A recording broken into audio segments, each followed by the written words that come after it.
So good evening all. तो मैं उदित छिपर एक बार फिर से आप सबका अपने यूट्यूब चैनल बहुत बहुत स्वागत करता हूँ। तो जैसा कि आप सबको पता होगा कि ऑलमोस्ट एक महीना हो गया वीडियो डाले, तो किसी हेल्थ रीजन की वजह से मैं वीडियो अपलोड नहीं कर पाया और उम्मीद करता हूँ कि आगे अब रेगुलर बेसिस पे वीडियो अपलोड करें और अपना जो सिलेबस है यूपीएससी का फॉर 2023 हम एक टाइम पे खत्म कर सकें ताकि उसके बाद रिवीजन भी कर सकें। अंडरस्टूड। तो अगर मैं फ्लैशबैक में जाऊँ तो हमने ज्योग्राफी शुरू की हुई थी और जो लोग जुड़े हुए हैं उन्हें पता होगा, जो इंस्टा पे जुड़े हुए हैं, कि इंस्टा पे हम ज्योग्राफी के लिए डेली अपडेट कुछ ना कुछ कर रहे हैं जो आपको ज्योग्राफी में वन लाइनर के नाम पे क्वेश्चन आ सकते हैं। अंडरस्टूड। तो जो लोग इंस्टा पे जुड़े हुए हैं बहुत बढ़िया, जो नहीं जुड़े मैं उनके लिए डिस्क्रिप्शन में इंस्टा का लिंक शेयर कर दूंगा ताकि आप वहां से ज्योग्राफी के जो आपके नोट्स हैं वो बना सकें। अंडरस्टूड। और आज के अगर मैं लेक्चर की बात करूं तो ज्योग्राफी में हमने जो हमारी इंडियन ज्योग्राफी में 7 टाइप थी, हिमालयन, पेनिसुलर प्लेट्यू, डेजर्ट करके जितनी थी वो हमने खत्म कर दी थी। अंडरस्टूड। तो अभी हम बात करेंगे इकोनॉमी और ह्यूमन ज्योग्राफी दोनों के बारे में। अब इन दोनों का अगर मैं वेन डायग्राम बनाऊं तो इन वेन डायग्राम में दोनों जो हमारी दोनों के बीच में जो एरिया फॉल करता है वो फॉल करता है एग्रीकल्चर। अंडरस्टूड। अगर ये मैं ह्यूमन ज्योग्राफी की बात करूं और ये मैं वर्ल्ड ज्योग्राफी की बात करूं, अगर मैं इकोनॉमिक ज्योग्राफी कुछ भी बात करूं, तो जो कॉमन एरिया निकल के आएगा वो निकल के आएगा एग्रीकल्चर का। अंडरस्टूड। ऑब्वियसली ह्यूमन ज्योग्राफी भी एग्रीकल्चर से कैसे लिंक होगी कि ह्यूमंस का बिहेवियर ज्योग्राफिकली कैसे रहता है अपनी लिविंग के लिए, है ना। तो वो फार्मिंग करते हैं, जो भी करते हैं। वर्ल्ड ज्योग्राफी की अगर मैं बात करूं तो वर्ल्ड ज्योग्राफी इकोनॉमी से रिलेटेड रहती है। और आपने वर्ल्ड में क्या करना है, ज्योग्राफी आपको वर्ल्ड से रिलेटेड या तो टूरिज्म में रहेगी, एग्रीकल्चर में रहेगी, और आपको कोई लेना देना ही नहीं है ना। तो टूरिज्म एक अलग सेक्शन पड़ जाता है, हालांकि part of the geography, but फिर भी कुछ हद तक अलग है। इकोनॉमी में जो वर्ल्ड ज्योग्राफी और ह्यूमन ज्योग्राफी का रेलिवेंस, कॉमन रेलिवेंस है, वो है एग्रीकल्चर। अंडरस्टूड। तो आज जो हम बात करेंगे वो बेसिकली एग्रीकल्चर के ऊपर बात करेंगे। ओके। हम बेसिक से बात करेंगे कि एग्रीकल्चर होता क्या है। अब एग्रीकल्चर का मतलब, जब भी हम एग्रीकल्चर सुनते हैं तो हमारे दिमाग में आता है कि फार्मिंग फार्मिंग फार्मिंग, कहीं ना कहीं फार्मिंग हो रही होगी, कहीं खुले खेत होंगे, खेतों में जो भी हो रहा है वो एग्रीकल्चर है। सबके मन में यही आता है और मेरे मन में भी यही आता है, उसमें कोई डाउट नहीं है। और तो एग्रीकल्चर का एक्चुअल में मतलब क्या होता है? एग्रीकल्चर का नो डाउट मतलब फार्मिंग भी रहता है, बट फार्मिंग के साथ साथ आप ये कह सकते हैं कि सिंपल टर्म्स में जैसे फ्लोरा एंड फौना रहती है, तो फार्मिंग जो है वो रिलेटेड टू फ्लोरा है। अंडरस्टूड। जो आपका ग्रो कर रहा है, धरती से ग्रो कर रहा है, चाहे वो डायरेक्ट आउटपुट प्रोडक्ट ग्रो कर रहा है या कहीं पेड़ पे ग्रो कर रहा है या किसी अदर तरीके से ग्रो कर रहा है। सेकंड आती है फोना। फोना means animals, animals means kettles, live stock. आप उनको कैसे यूटिलाइज कर रहे हैं फार्मिंग में, उनके थ्रू जैसे डेयरी प्रोडक्ट्स यूज कर रहे हैं, कोई आपको मीट मिलता है ना, वो सब आपके कैटल्स और लाइव स्टॉक से आते हैं। तो बेसिकली एग्रीकल्चर में फार्मिंग ही नहीं रहता, फार्मिंग के साथ साथ कैटल्स का भी पार्ट रहता है। तो ये कलेक्टिवली दोनों को कहा जाता है agriculture. Understood. No doubt agriculture आपके खाने के लिए, आपके सर्वाइवल के लिए मेन इसका डेफिनेशन रहती है, but kettles is also the part of agriculture. Understood. तो अगर मैं अमेरिकन रेड क्रॉस की बात करूं तो इस सोसाइटी के हिसाब से एक आदमी को जिंदा रहने के लिए एक दिन की 2100 कैलोरीज रिक्वायर्ड है। जैसे मैं हूं, अगर मुझे सरवाइव करना है तो मुझे पर डे 2100 कैलोरीज की रिक्वायरमेंट रहेगी। कैलोरीज नो डाउट एनर्जी की यूनिट रहती है ना। तो 2100 calorie American red cross society कहते हैं कि 2100 कैलोरी चाहिए पर डे ह्यूमन को जीने के लिए। और हमारे वर्ल्ड के एग्रीकल्चर की इतनी कैपेसिटी है कि वो 2100 की जगह 2720 कैलोरी प्रोवाइड कर सकता है। अंडरस्टूड। तो आपकी क्षमता इतनी है जितनी आपको लोगों को देनी है, उससे ज्यादा ही आपकी क्षमता है। ओके। बट फिर भी 800 मिलियन पीपल डेली इतनी भी कैलोरी ना लिए बिना ही अपना दिन खत्म करते हैं, उनको इतनी कैलोरीज भी नहीं मिल रही। अंडरस्टूड। तो इसमें दो चीजें आएगी, या तो पॉवर्टी आएगी या आपकी स्टारवेशन आएगी। मतलब थोड़ा लिंक करने की कोशिश करना। 2100 कैलोरी पर डे पर ह्यूमन को चाहिए, 2720 हम दे सकते हैं, बट फिर भी कुछ लोग इतनी कैलोरी नहीं ले पा रहे। दो चीजें, या तो वो अफोर्ड नहीं कर पा रहे या वो गलत खा रहे हैं। अंडरस्टूड। तो ये बेसिकली एग्रीकल्चर की एक मैथमेटिकल या थ्योरेटिकल फॉर्म है। ठीक है। अब इसके बाद एक स्टेपल फूड की टर्म आती है। स्टेपल फूड का मतलब क्या है? स्टेपल फूड का मतलब रहता है कि कोई भी जैसे अगर मैं इंडिया में हूँ या यूएस में हूँ तो वहां उस एरिया का जो पर्टिकुलर फूड होगा, उस रीजन का एक सोर्स होगा, एक फूड क्रॉप होगी, उसको वहां पे कहा जाता है staple food. Understood? Staple food same नहीं रहेगा, region to region staple food vary करता है। ओके, फर्स्ट ये आपको पता होना चाहिए कि मेजर फूड सोर्स उस पर्टिकुलर रीजन को स्टेपल फूड कहते हैं। अगर मैं चंडीगढ़ में खड़ा हूँ, यहाँ का स्टेपल फूड कुछ होगा, अगर मैं पाकिस्तान जाता हूँ, ईरान जाता हूँ, इराक जाता हूँ, वहां का स्टेपल फूड कुछ और होगा। ओके, और स्टेपल फूड की बेसिक टर्म तो होगी कि अवेलेबिलिटी की हमने बात की है। सेकंड रहता है कि एनर्जी रिच होनी चाहिए, अगर हम खाएं तो एनर्जी होनी चाहिए उसके अंदर, इनएक्सपेंसिव होना चाहिए, अफोर्डेबल होना चाहिए, और इजी टू मेंटेन, कि अगर मैंने ले लिया, ये ना हो कि लेते अगर 1 घंटे तक कंज्यूम नहीं किया तो खराब हो गया। Okay, rich in energy, easy to maintain और इनएक्सपेंसिव, अफोर्ड करने लायक हो और अवेलेबल हो। ओके, इसे कहते हैं स्टेपल फूड। यहां तक समझ आ गया? स्टेपल फूड और एग्रीकल्चर की हमने बात की है। थर्ड टर्म आती है स्टारवेशन। स्टारवेशन का मतलब आप सबको पता है, स्टार्व आप अगर बात करें तो कहीं भूख हड़ताल के नाम पे भी आपने स्टार्व टर्म सुनी होगी। स्टार्व टर्म को हम भूख हड़ताल से भी लिंक कर देते हैं, है ना? तो स्टारवेशन का मतलब भूखा रहना। भूखा रहना इन द सेंस कि कम खाना, कम मिलना। ओके, भूखा रहना का मतलब कि अगर 3 टाइम खाना खाया आपने, 1 टाइम भी नहीं खाया, तो आपको जितना मिलना चाहिए उतना नहीं मिला। स्टारवेशन का मतलब भी यही है कि आपको जितना चाहिए था आपको उतना नहीं मिला। कोई भी कारण हो सकता है, आप अफोर्ड नहीं कर सकते, आपने जान के नहीं खाया, आपने उसकी जगह कुछ और खा लिया। ओके, स्टारवेशन का मतलब ये है, इसका मतलब ये नहीं है कि आप भूखे रह गए, आप पुअर है। स्टारवेशन नो डाउट आप पुअर भी रह सकते हैं कि आप पुअर हैं, but unhealthy diet is also part of starvation, कि आपने खाए बर्गर पिज्जा है कि आपकी 2100 कैलोरी मेंटेन ही नहीं हुई। अंडरस्टूड? तो स्टारवेशन में दोनों चीजें आती हैं, आप अफोर्ड नहीं कर सकते और आपने अनहेल्दी डाइट खाई है। ओके, तो ये डेफिनेशन का पार्ट है। एग्रीकल्चर में आपको इन चीजों का पता होना चाहिए। इसी के साथ एक पॉवर्टी टर्म आती है। पॉवर्टी के बारे में मैंने यहाँ पे बताया नहीं है क्योंकि आप सबको वैसे पॉवर्टी का पता होगा कि गरीबी जिसे कहते हैं, और पॉवर्टी भी आप ये कह सकते हैं कि जो इस चीज को अफोर्ड नहीं कर सकता वो बेसिकली एक पॉवर्टी का शिकार है। अंडरस्टूड? अब हर कंट्री में पॉवर्टी अलग है। जैसे अगर मैं एब्सोल्यूट और रिलेटिव पॉवर्टी की बात करूं तो अमेरिका में जो पॉवर्टी है कि $1 पर डे जो आदमी कमा रहा है वो अबव द पॉवर्टी लाइन है, उस जो नहीं कमा रहा वो बिलो द पॉवर्टी लाइन है। तो इसी तरह जैसे स्टेपल फूड पर्टिकुलर रीजन का रहता है, तो पॉवर्टी लाइन भी हर रीजन की एक पर्टिकुलर रहती है। अंडरस्टूड? तो ये मैं उम्मीद करता हूं आपको समझ आया होगा, और प्लीज इसको गो थ्रू एक बार दोबारा कीजिएगा, एनसीईआरटी में दिया हुआ है, क्योंकि ये बेसिक है। अगर आपको ये समझ आया तो आप आगे एग्रीकल्चर में कहीं पे भी कोई मार नहीं खा सकते।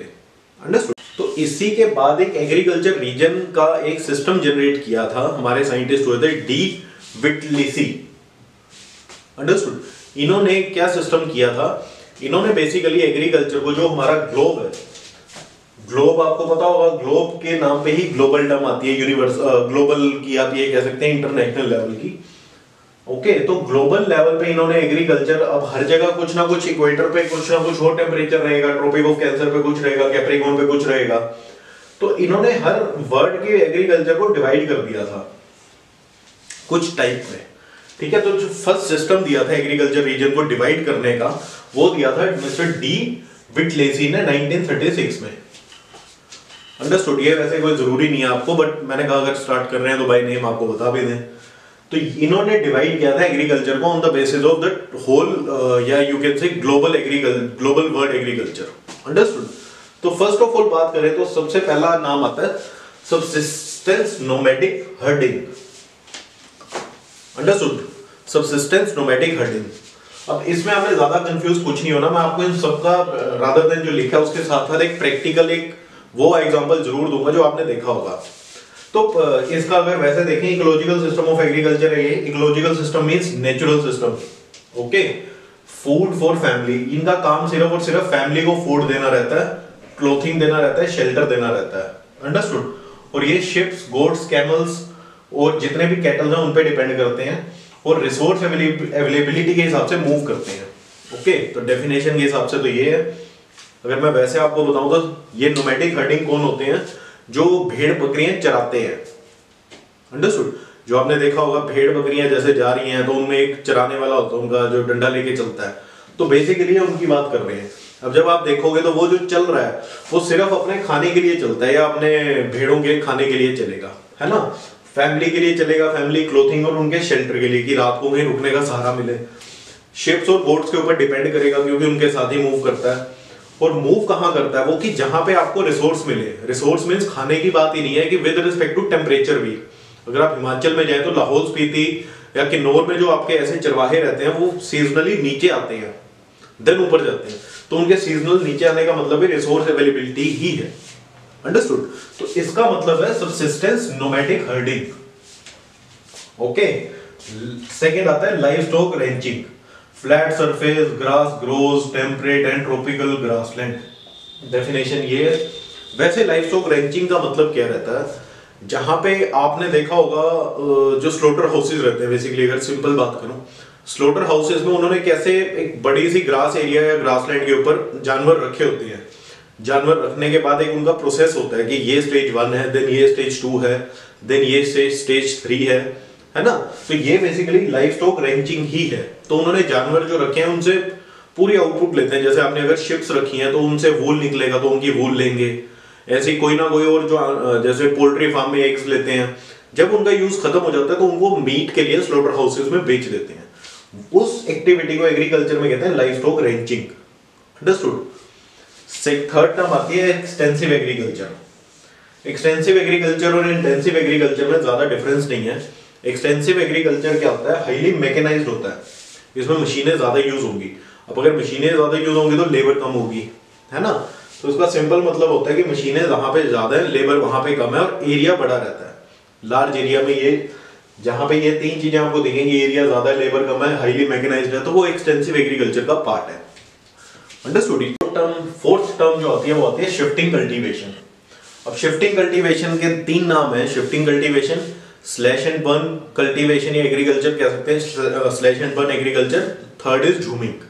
अंडरस्टूड। ये पहले बात तो ये आपको नाम याद रहे, shifting cultivation, slash and burn and jhuming. ठीक है।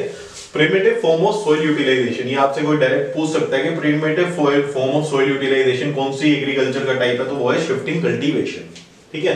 इसमें कोई ड्रॉट एनिमल यूज नहीं होते, कोई आपका फर्टिलाइजर और पेस्टिसाइड्स भी यूज नहीं होते इसमें, और मिक्स्ड क्रॉपिंग होती है।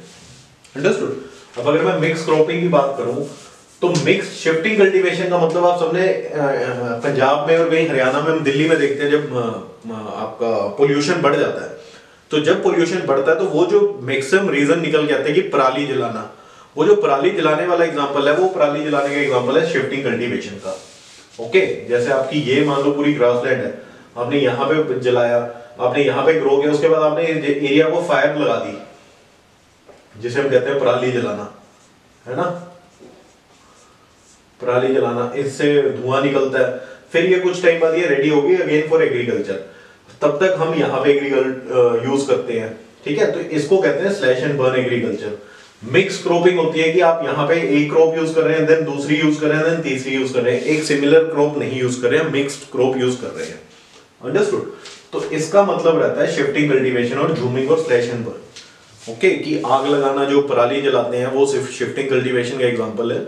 और मिक्स क्रॉप रहेगी, कोई एक सिंगल क्रॉप आपको नहीं दिखेगी, मल्टीपल क्रॉप्स की ग्रोथ यहाँ पे आपको दिखेगी। अंडरस्टूड। तो ये एग्जांपल हुआ शिफ्टिंग कल्टीवेशन का। देन आता है इंटेंसिव सबसिस्टेंस फार्मिंग। सिंपल है, यहाँ पे लेबर कम है, मशीन ज्यादा है, यहाँ पे लेबर ज्यादा है, मशीन कम रहेंगी। और ये जो बनाते हैं ये सिर्फ और सिर्फ फैमिली को कंज्यूम करने के लिए ही बनाते हैं। आपकी इंटेंसिव सबसिस्टेंस फार्मिंग जो है, ये जो भी ग्रो करते हैं only and only for their own survival. Okay. इसको कहते हैं इंटेंसिव सबसिस्टेंस फार्मिंग। देन आती है मिक्स फार्मिंग। मिक्स फार्मिंग का आपको वैसे ही मतलब पता है कि मिक्स फार्मिंग का मतलब यहाँ पे क्रॉप्स भी होंगे और लाइव स्टॉक भी होंगे, दोनों चीजें होंगी। आप जब भी देखेंगे आपको दिखेगा मिक्स फार्मिंग में कि एक तरफ से क्रॉप्स भी ग्रो कर रही है, इधर लाइव स्टॉक के लिए आपका ग्रासलैंड भी तैयार किया हुआ है, जानवर भी बंधे हुए हैं। ठीक है। अब दोनों चीजें अगर हैं तो बाय डिफॉल्ट एरिया इनका लार्ज होगा। ठीक है। लास्ट आता है डेयरी फार्मिंग। डेयरी फार्मिंग का मतलब कि जैसे आपने यहाँ पे लाइव स्टॉक रेंचिंग में कुछ जानवर ऐसे रखे थे जिनसे आपको वूल मिलता है, अंडे मिलते हैं, रैबिट फार्मिंग करते हैं लोग, जितने भी ये टाइप की फार्मिंग है वो सब लाइव स्टॉक रेंचिंग में आती है। सेकेंडली जितने एनिमल्स आप रखते हैं जो डेयरी प्रोडक्ट देते हैं, समझ रहे हो? Dairy farming is also part of livestock ranching, अगर मैं सिंपल लैंग्वेज में बात करूं। बट ये वाले जो कैटल है ये सिर्फ मिल्क और मिल्क प्रोडक्ट के लिए आप फार्म कर रहे हैं। ओके, तो ये basically dairy farming itself is a part of livestock ranching, understood? एक प्लांटेशन एग्रीकल्चर रहता है, इसका कुछ खास नहीं है। ये आपको दिखेगा जहां पे ज्यादा ही मशीन रहती हैं, जैसे सोलर सिस्टम आपने लगाया हुआ है, कवर्ड कर रखा है कोई एरिया, तो वो जितने भी हो प्लांटेशन एग्रीकल्चर है। हॉट और ह्यूमिड सब ट्रॉपिकल रीजन में फाउंड होते हैं। Highly use of fertilizer, pesticides, और हाई यील्ड रहती है इनकी। प्रॉफिटेबल मार्जिन के ऊपर ये काम करते हैं। लेबर को कम यूटिलाइज करते हैं, लेबर हरासमेंट इसमें कहते हैं ज्यादा होती है। तो ये बेसिकली प्लांटेशन एग्रीकल्चर, आप ये कह सकते हैं कि मैकेनाइज्ड फॉर्म ऑफ एग्रीकल्चर ये है। ओके, और एक मेडिटेशन एग्रीकल्चर सिस्टम भी एक टर्म रहती है, जिसमें सिर्फ कोस्टल एरिया और मेडिटेरियन सी के आसपास ही करते हैं। इतना कोई रेलेवेंस इसका नहीं है, बट फिर भी मैंने कहा एक बार आपको बता दें। तो ये जो सिस्टम है ये बेसिकली हमारी सारी एग्रीकल्चर की बात करते हैं। आप जब भी देखेंगे एग्रीकल्चर, इसमें जो हमने कवर की है, इसमें एग्रीकल्चर की अगर मैं बात करूं तो extensive agriculture, mix farming, shifting, ये आपका इंटेंसिव प्लांटेशन, ये सब है। Live stock wrenching, dairy farming, even mix farming भी आप कह सकते हो। ये सभी वो है जिनमें आपकी कैटल्स भी यूज हो रही है, अंडरस्टूड? तो एग्रीकल्चर का मतलब सिर्फ फार्मिंग नहीं है, ठीक है, इसमें कैटल्स भी यूज होती हैं, फर्स्ट ऑफ ऑल। सेकेंडली, ये आपकी जितनी भी टाइप्स है, इनमें आपको सिंपल याद रखना है कि कौन सी टाइप में क्या फॉल करता है बाय नेम। जैसे अभी मैंने आपको सिंपल लैंग्वेज में हर एक के बारे में बताया, तो आपको सिर्फ वो मेमोराइज करना है कि अगर इस फार्मिंग के बारे में बात हो रही है तो ये फार्मिंग क्या है। ओके, मेन थर्ड चीज जो इसमें है, इसमें सिर्फ एक चीज पेंडिंग है मेरी तरफ से जो आपको बताने के लिए, कि अक्रॉस द ग्लोब कौन कौन सी एग्रीकल्चर प्रैक्टिस किस रीजन में होती है। ये एक मेरी तरफ से पेंडिंग है, जो मैं आपको इंस्टा हैंडल पे एक टेबुलर फॉर्म में शेयर कर दूंगा, ताकि आप उसको नोट्स बना के भी रख सकें। और जब आप इसके बारे में पढ़े तो डायरेक्टली उसको अलग खोल के बैठे और आपको दिखता रहेगी अक्रॉस द ग्लोब ये फार्मिंग आपकी वहां पे होती है, अंडरस्टूड? तो ये मैं उम्मीद करूंगा आपको समझ आएगा, और प्लीज इसको दोबारा पढ़िए। ज्यादातर आप सबने एनसीईआरटी अपने 7th 8th या 9th के लेक्चरों में ये जरूर पढ़ा होगा, मुझे अब तक अच्छे से याद है। तो उन बुक्स को भी रेफर जरूर कीजिए। और सिंपल है, ज्यादा कोई डिफिकल्ट नहीं है, क्योंकि ज्योग्राफी में आपका थ्योरेटिकल पार्ट ही मेन है, और ज्यादातर आपके टिक मार्क वाले क्वेश्चन ही रहते हैं कि कौन से वर्ड में कौन सी एग्रीकल्चर होती है, कौन सी एग्रीकल्चर में कौन सी क्रॉप ग्रो होती है ना, कौन से फेवरेबल क्लाइमेट्स ऐसे हैं जहां पे ये क्रॉप ग्रो होती है और वो नहीं होती। ओके, तो वो मैं आपके साथ इंस्टा हैंडल पे इसी के बारे में शेयर करूंगा जरूर। तो यही वीडियो खत्म करते हैं, और उम्मीद करता हूँ आपको समझ आया होगा। तो प्लीज वीडियो को शेयर कीजिए और लाइक कीजिए, चैनल को सब्सक्राइब करना मत भूलिए। इन दी एंड थैंक यू एंड जय हिंद।